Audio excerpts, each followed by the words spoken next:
Bismillahirrahmanirrahim. Assalamualaikum warahmatullahi wabarakatuh. Alhamdulillah, nahmaduhu wa nasta'inuhu wa nastaghfiruh. Wa na'udzu billahi min syururi anfusina wa min sayyiati a'malina. May yahdihillahu fala mudilla lahu wa may yudlil fala hadiyalah. Asyhadu an la ilaha illallah wa asyhadu anna Muhammadan abduhu wa rasuluh. Rabbi shrah li sadri wa yassir li amri wahlul 'uqdatam min lisani yafqahu qawli. Teman-teman, semoga rahmat Allah Subhanahu wa taala, insyaallah kembali lagi pada seri Ramadan. Dan pada kesempatan kali ini aku ingin berbagi tentang satu amalan yang amalan ini tuh sangat sebagian orang menganggapnya sulit, sebagian lagi juga menganggapnya mudah. Kita coba untuk pelajari lagi sekarang. Berawal dari sebuah kajian Ustaz Marmita, di mana di situ judul kajiannya adalah 40 cara mengubah masalah menjadi anugerah. Nah, salah satu caranya yaitu adalah berbaik sangka. Pada dasarnya teman-teman, sikap mukmin itu ketika ia dihadapi ujian itu ada dua. Ada mereka yang bersabar, ada mereka yang bersyukur. Nah, namun dalam sabda Nabi Muhammad SAW dikatakan orang yang beriman itu ia akan senang dengan ujian, seperti orang yang lemah iman mendapatkan harta. Dibandingkan dengan orang yang bersabar dan bersyukur, maka derajatnya itu lebih tinggi orang yang bersyukur. Kenapa? Karena bersabar itu adalah suatu kriteria yang minimal yang memang sudah harus dipunyai oleh setiap orang gitu, oleh setiap muslim.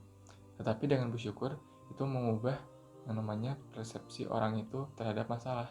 Ketika ia menganggap masalah suatu hal yang patut disyukuri, maka sabar udah suatu hal yang udah mendasar banget itu bagi dia. Nah, lalu ada contoh yang diberikan oleh suatu marmita, yaitu kisah seorang dai di mana dia itu memiliki 4 anak. Ketika dia berdai, dia benar-benar giat dengan dakwahnya. Tapi ketika dia punya anak pertama itu buta, anak kedua itu buta juga, anak ketiga juga buta, dan anak keempat juga adalah buta. Nah, dengan terjadinya itulah dia mengakibatkan dirinya itu untuk murtad kepada Allah. Maka di sini kita bisa melihat bahwa memang kita perlu memahami dulu yang namanya syukur, baru kita bisa untuk mantap gitu menghadapi ujian, yang dimana sabar itu suatu hal yang udah mendasar banget gitu. Nah, balik lagi ke berbaik sangka teman-teman. Kalau setiap ujian itu pada dasarnya itu untuk kebaikan kita gitu. Dalam Quran surat Al-Ankabut ayat kedua Allah katakan, hasiban nasu ayyutraku ayyakulu amanna wahum la yuftanun. Apakah manusia akan mengira bahwa dirinya akan dibiarkan begitu saja ketika ia mengatakan bahwa dirinya beriman? Nah, maka Allah itu mampu melakukan apa saja yang tidak mungkin itu. Allah mampu melakukan apa saja kepada hambanya, karena memang Allah udah mention bahwa Allah bakal menguji gitu. Dalam artian Allah bebas dong melakukan apa aja ke hambanya, karena hambanya udah mengaku beriman. Nah, siapa sih di antara kita yang tidak mengaku kita itu beriman? Nah, maka Allah itu gak bakalan mungkin mau ngasih suatu ujian yang itu tuh buruk ke kita. Nah, namun sayangnya di sini adalah buruknya atau baiknya suatu ujian itu dilihat daripada bagaimana cara pandang kita ke ujian itu. Kalau misalnya kita punya cara pandang yang baik, maka berarti kita bisa menganggap ujian itu adalah ujian yang baik. Bahkan seluruh ujian yang kita dapatin pun adalah hal yang baik. Tapi ketika ujian itu kita udah anggap buruk, udah kita pandangi dengan hal yang buruk, itu udah benar-benar Allah gak bakal Allah dalam artinya menjauh gitu. Allah gak bakal memperlihatkan hikmah di situ. Maka perlu kita untuk memprasangka baik bahwa ketika ujian datang itu adalah hal yang positif, hal yang baik gitu. Nah, pertanyaannya bagaimana cara kita biar tahu kalau ujian itu adalah hal yang baik? Nah, tidak lain dan tidak bukan adalah pandangan itu bergantung dengan ilmu. Jadi ketika kita udah memahami ilmu, maka otomatis itu akan mengubah cara pandang kita terhadap sesuatu. Banyak takdir yang kita sering tahu gitu ya, bahwa itu tuh awalnya buruk, tapi ternyata akhirnya itu baik. Banyak kisah-kisah yang Allah ceritain gitu ya di Al-Quran yang mungkin awalnya itu buruk tapi akhirnya baik. Contohnya ketika Rasulullah itu kesulitan ketika berdakwah di Mekah. Kalau kita melihat bahwa ketika dengan mata pandangan tanpa ilmu Allah, tanpa kita menganggap Islam itu baik, kita pasti melihat kalau dakwah di Mekah itu hal yang buruk, hal yang susah gitu. Walaupun kenyataannya memang buruk, tapi ketika Rasulullah Muhammad ia menganggapnya suatu hal yang baik, maka ia bersabar, ia berdoa, sehingga setelah 13 tahun yang berdakwah kurang lebih gitu ya di Mekah, Allah takdirkan dia untuk menyuruh untuk hijrah ke Madinah. Dan ketika telah hijrah ke Madinah, ia mendapat perlakuan yang lebih baik. Lalu ia ketika kembali ke Mekah pun tidak perlu dalam peperangan, karena masyarakat Mekah sudah habis cara bagaimana cara untuk menghabisi ajaran Rasulullah kayak gitu. Pada dasarnya itu prasangka yang baik itu berarti lawannya adalah prasangka yang buruk. Nah, di mana prasangka baik menghadirkan yang namanya pahala tentunya, dan prasangka buruk itu menghadirkan yang namanya dosa. Nah, kalau misalnya kita berprasangka ke manusia aja teman-teman, misalnya kayak kita ketemu sama teman nih, terus kayak kita berprasangka baik sama dia, itu tuh Allah udah suka gitu, Allah udah mendapatkan pahala di situ. Ini gimana kalau kita udah prasangkanya itu buruk ke manusia? Nah, Allah udah gak suka, bahkan Allah katakan ya ayyuhalladzina amanu jitanibu katsiran minadh-dhon inna ba'dadh-dhon ismu wa la tajassasu wa la yaghtab ba'dukum ba'dha. Lalu Allah katakan, janganlah kalian mencari kesalahan di orang lain, janganlah kalian bersauzon gitu ke orang lain. Nah, maka kalau kita udah tahu bahwa ke manusia aja nih gak boleh untuk bersangka buruk, gimana ke Allah? Kadang kita gitu ya, walaupun tidak ingin menunjuk siapapun, tapi pada umumnya manusia mungkin pernah pada salah satu posisi kehidupannya gitu merasa bahwa Allah itu maunya apa sih gitu. Atau kadang kita pernah ngerasa kayak Allah itu kayak kenapa sih ini, kenapa sih itu gitu. Nah, itu tuh adalah hal yang menuju kepada perasaan kita itu untuk bersaudara ke Allah gitu, untuk berprasangka buruk ke Allah. Nah, dan teman-teman perlu pahami bahwa dengan kita berprasangka buruk ke Allah itu adalah hal yang sangat-sangat berdosa gitu, dan kita harus benar-benar jauhin itu. Kembali lagi ke konsep takdir, bahwa takdir itu pasti baik dan gak ada yang buruk. Tapi kalau kita memandangkan takdir itu harus dengan cara pandang yang benar. Bagaimana cara memahaminya? Contoh nih, ada kisah ketika seorang dokter dengan pasien. Dokter itu ya jelas ya, dia itu seorang yang telah belajar tentang kesehatan, tentang ilmu kesehatan, di mana dia udah memiliki yang namanya ilmu yang banyak dibandingkan dengan pasiennya. Ketika suatu saat pasiennya itu mendapati penyakit yang parah sehingga dia perlu diamputasi, atau ya diamputasi, dibedah kayak gitu. Apa yang kira-kira ada di benak pasiennya ketika dia kekurangan ilmu gitu ya? Dia bilang kayak, ya, kenapa sih dokter, kenapa mau amputasi saya? Nanti kan saya gak punya kaki, misal kaki saya awalnya 2 jadi tinggal 1. Kenapa mau amputasi tangan saya yang ada 2 tinggal ada 1? Kenapa mau amputasi, dan lain sebagainya pokoknya. Dengan sikap yang seperti itu mengatakan bahwa dia itu nggak siap dengan kondisi dia gitu. Dia merasa kayak apa ini teh, apaan sih gitu. Kayak ini teh gak nyaman, sesuatu yang gak nyaman, dan dia pingin keluar dari situ. Tapi itu pandangan pasiennya.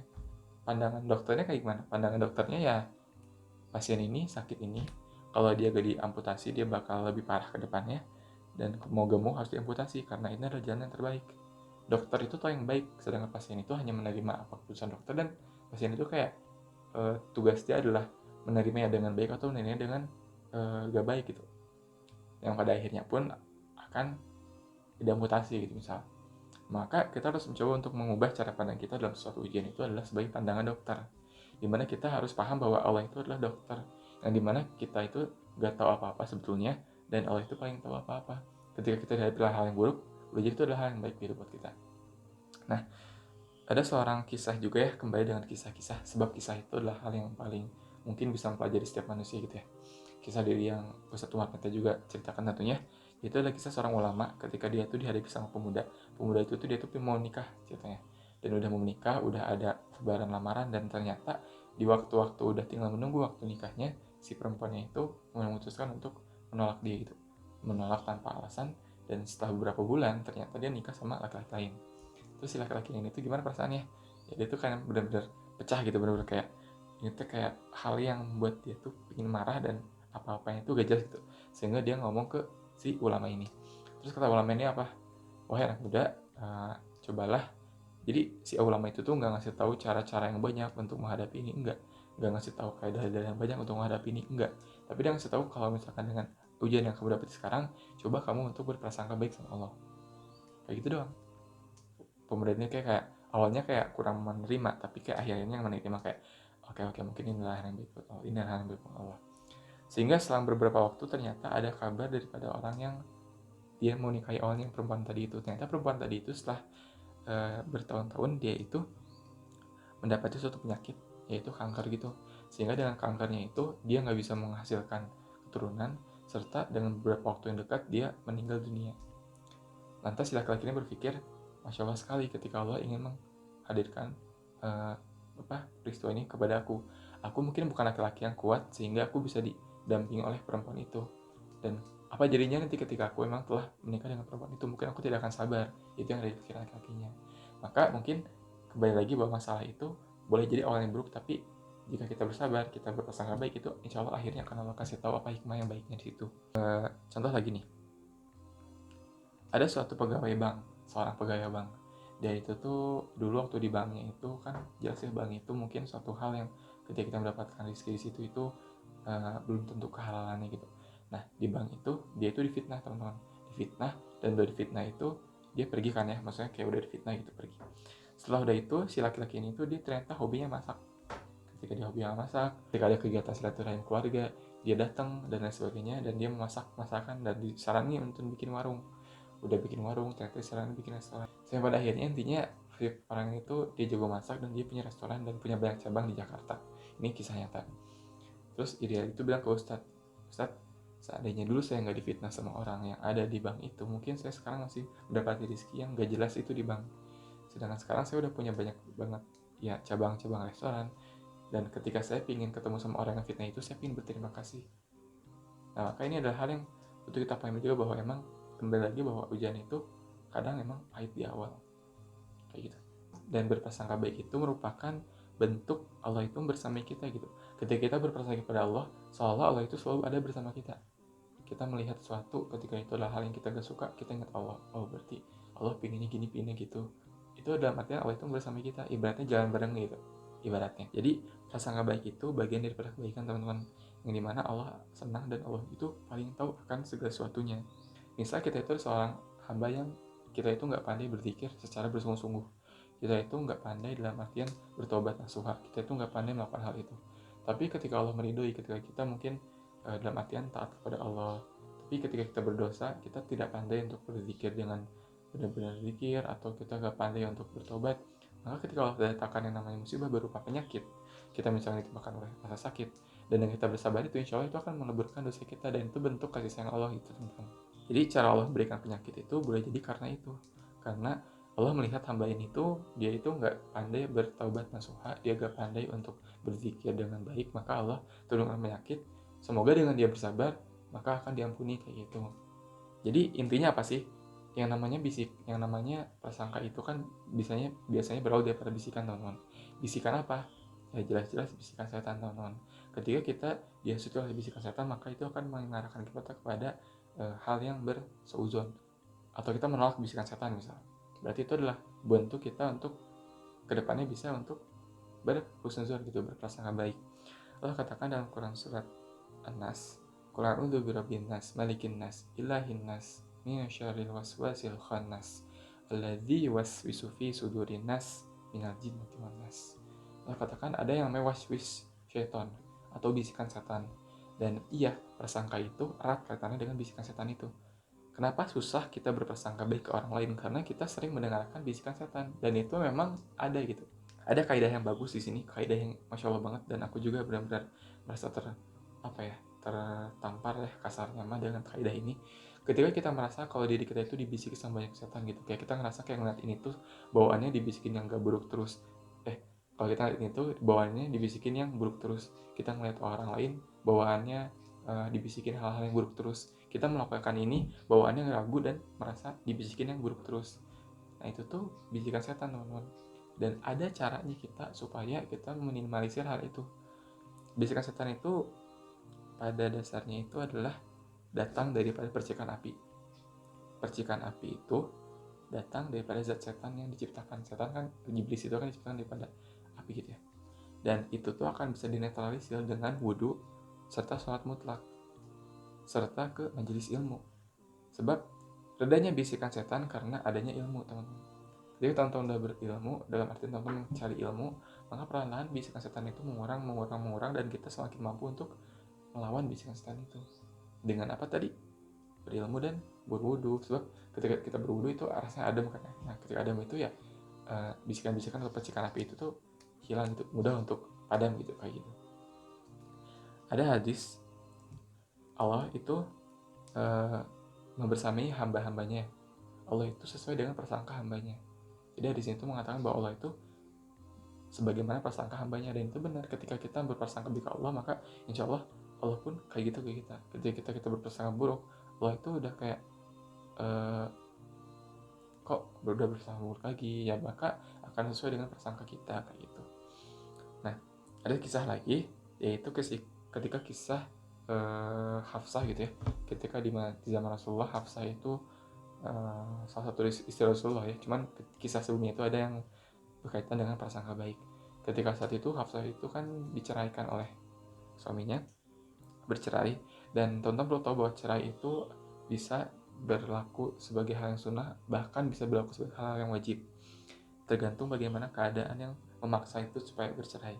Nah, kemudian Umar itu pergi ke Abu Bakar. Dia menawarkan bahwa Hafsah itu menikah lagi dengan Abu Bakar, tapi Abu Bakar menolak. Terus Umar pergi ke Utsman. Kata Utsman juga gak mau, menolak gitu, karena dia lagi gak mau nikah lagi. Terus ngeluh ke Rasulullah. Ketika dia udah ngeluh ke Rasulullah, Hafsah akan dinikahi oleh laki-laki yang baik, laki-laki yang lebih baik, kata Rasulullah kayak gitu. Dan ternyata dia itu dinikahi oleh Rasulullah. Jadi Hafsah dengan dengan prasangka baiknya dia bersahabat dengan hal itu, justru dia mendapatkan laki-laki yang paling baik gitu di dunia ini kayak gitu. Kita juga perlu memahami bahwa setiap kita itu punya namanya qarin. Qarin itu kayak bisikan. Qarin itu adalah kayak berupa makhluk kayak setan gitu yang akan ada pada kita itu sampai kita nanti mati, yang selalu bersama kita sampai kita nanti mati. Misal kita mau tahajud nih teman-teman udah masak alarm mau tahajud jam 2 misalkan di alarm, terus kita baru bangun tidur, terus kita mikir, terus atau kita kayak ngerasa oke, 15 menit lagi, dan 15 menit lagi tuh bablas sampai jam 4:30 misalnya. Wah, itu tuh salah satu bentuk adanya qarin, bentuk bisikan qarin yang ada pada keseharian kita. Atau misalnya kita kayak lagi tiba-tiba ketemu sama orang nih, terus kita tiba-tiba jual berprasangka buruk orang itu. Nah, itu tuh adalah bisikan daripada qarin itu. Terus atau enggak kita tiba-tiba marah terhadap sesuatu yang gak jelas, atau kita tiba-tiba gak suka karena hal-hal yang gak syar'i misal. Nah, itu juga hal-hal yang berbau daripada qarin misal. Nah, kalau katakan dalam surat Al-Baqarah, wasta'inu bis-sabri was-shalah, kita harus mengobati diri kita harus bisa mengendalikan diri kita harus bisa mengobati bisikan setan itu dengan bersabar dan sholat kayak gitu. Jadi sholat juga merupakan hal yang bisa sangat-sangat ampuh ketika kita untuk berprasangka baik ke Allah kayak gitu. Nah, terakhir tentang curhat teman-teman. Curhat itu satu hal yang gak bakal lepas daripada kita gitu. Kita itu sering curhat gitu, walaupun entah itu kita curhatnya ke Allah atau ke manusia. Nah, tentang curhat ke manusia teman-teman, atau tentang curhat ke manusia, ada satu perkataan daripada Imam Syafi'i. Dia berkata bahwa ketika manusia itu bercurhat kepada manusia lain, dalam artian ke orang lain, maka dia telah bercurhat pada zat yang banyak masalah, dan ia meninggalkan suatu zat yang maha benar di sana, suatu zat yang paling maha tahu di sana, yaitu Allah. Jadi ketika kita bercurhat kepada manusia, itu tuh satu bentuk yang kita itu kayak mengambil jalan yang salah gitu. Kita mengambil jalan yang salah, seharusnya kita bercurhat kepada hal yang paling tahu masalah itu, yaitu Allah. Kaidahnya adalah perasaan itu atau masalah itu, semua itu adalah hal-hal yang aib atau aib juga ya, termasuk hal-hal yang aurat teman-teman. Aurat yang dalam tanda kutip itu ya tidak terlihat gitu. Kita punya perasaan nih ke lawan jenis, itu juga hal yang sebetulnya perlu kita tutup-tutupi. Kita punya masalah, kita gak boleh untuk menyebarin masalah itu ke orang lain, karena itu adalah aib dan itu adalah aurat juga. Dan ketika kita udah bisa menutupin itu adalah bentuk nanti itu Allah tuh bakal ngasih mau solusinya itu lebih cepat gitu, solusinya itu lebih benar-benar dari Allah gitu. Ketika kita menyebarkan masalah ke orang lain, itu boleh jadi masalahnya itu makin lama makin gak benar gitu, entah itu ke sosial media, entah itu ke orang lain. Sebab boleh jadi orang lain itu ketika mendengar masalah kita itu malah dia itu pikirannya kemana, dia bukan mau untuk menolong kita, tapi dia hanya ingin menyebarkan kembali masalah kita misal. Nah, maka termasuk kebaikan itu adalah menutupi apa? Menutupi tadi masalah, menutupi musibah yang buruk gitu misal, dan lain sebagainya. Maka semakin dikit masalah itu orang tahu, semakin Allah akan bantu di situ. Nabi bersabda, termasuk mengesahkan Allah adalah tidak mengeluh karena sakit dan musibahmu.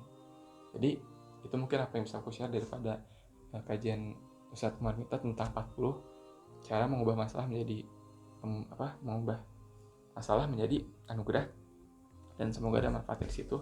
Intinya kita harus coba untuk kembali berbaik sangka terhadap Allah atas segala hal yang terjadi. mungkin aku juga pernah sedikit share ya tentang kejadian aku di SMP gitu ya. Ketika dulu mungkin ke SMP-nya pun aku hal yang apa ya, oke lah, nanti aku bakal bahas aja lah di video setelah ini tentang kisah berprasangka baik yang mungkin kita bisa ambil dari diri aku, atau mungkin dari apa yang bisa aku bagi. Oke, sekian dari aku. Maaf bila ada kesalahan.